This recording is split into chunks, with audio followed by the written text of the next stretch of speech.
is football becoming an elitist pastime? Because let's face it, football was a working class man's game. It was built off the backs of working class people. And now, if you look at the ticket prices, not so much. So, Joe, what do you think? Is it an elitist pastime, or is that a bit far to Yeah. go down So that? I think that there's different ways to look at it. And I think if you're looking just at top level ticket prices, the demographic is changing massively. But I want to just take it back a little bit in terms of the game itself, and compare it to cricket.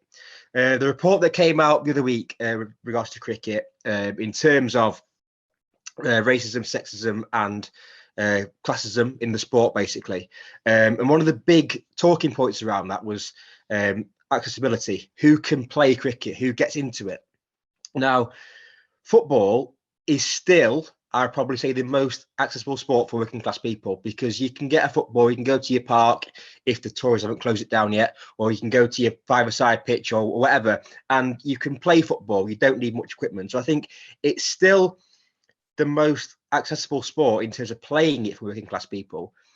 But when you look at watching it and getting a younger generation of fans involved, we're currently starting to see some hurdles, I think, that are going to stop the working class and particularly younger generations attending football at the highest level. And that boils down to ticket prices. Has that not always been a similar case? Because I feel like I have read for years and years about controversy of Premier League ticket prices and how expensive they are.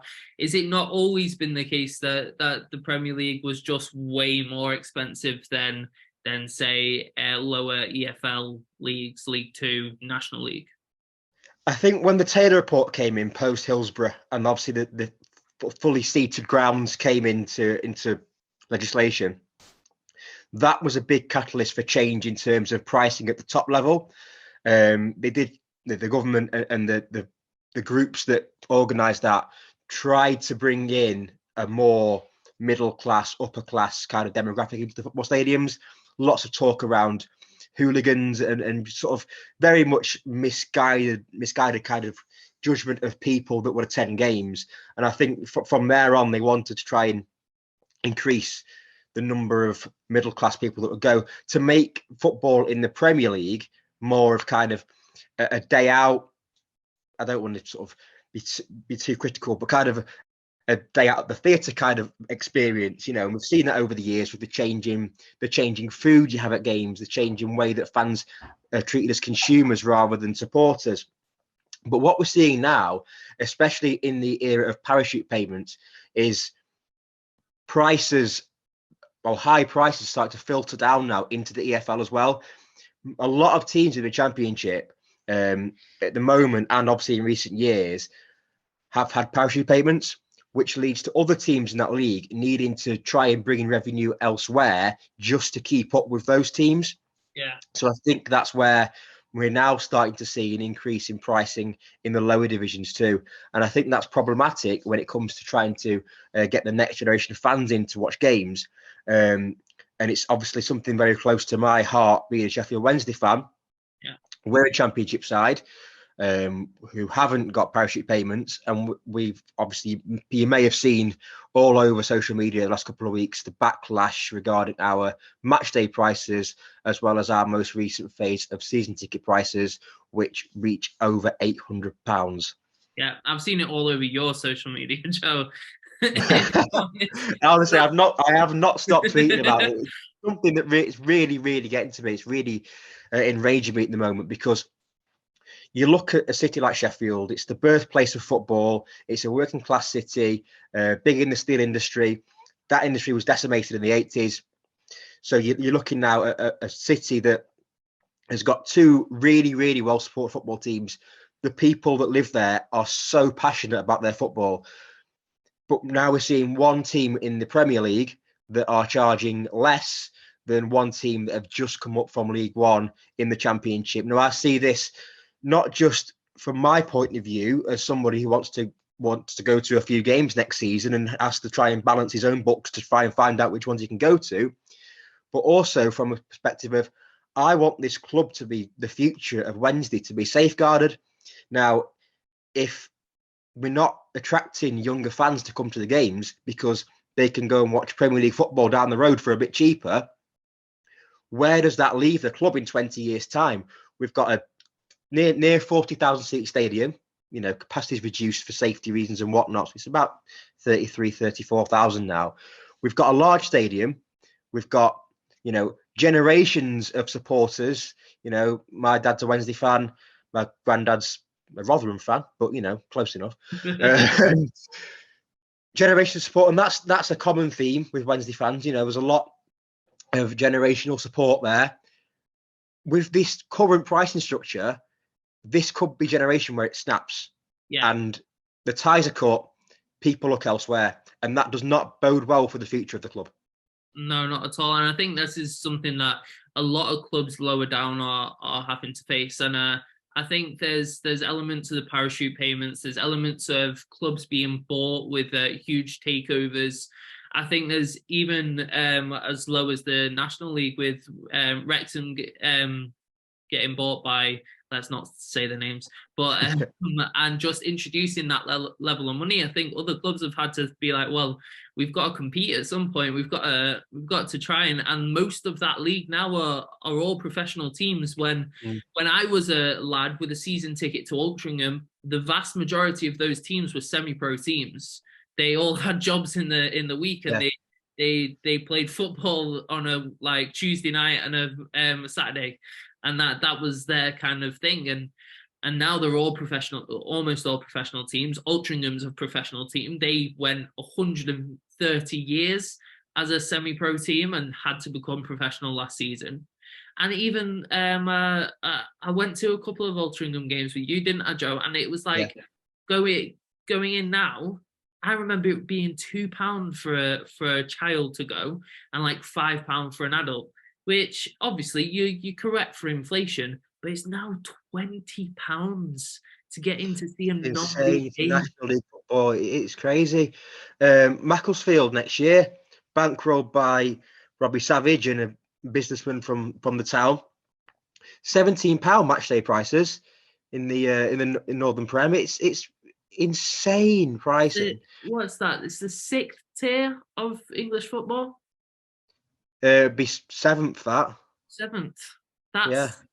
That's ridiculous. £17. Like, people might think, oh, that's not that much money, but when you consider you have to consider the level of football you're going to see, the comfort that you'll have at the game, which let's face it, you'll be standing most of the time, and like you have to put all these things together, and that's not worth £17. It's just not.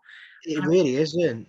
And it's tough because then when you see these lower teams making that money, the teams in the League Two, League One can then correct their prices as well, thinking, well, if they're charging £20, we're going to charge at least 60 because we're a much better football club with a much better product of football, a better product of an experience. So they're going to correct, and it's just going to like blow up, and it's going to be so much money to go to a football game.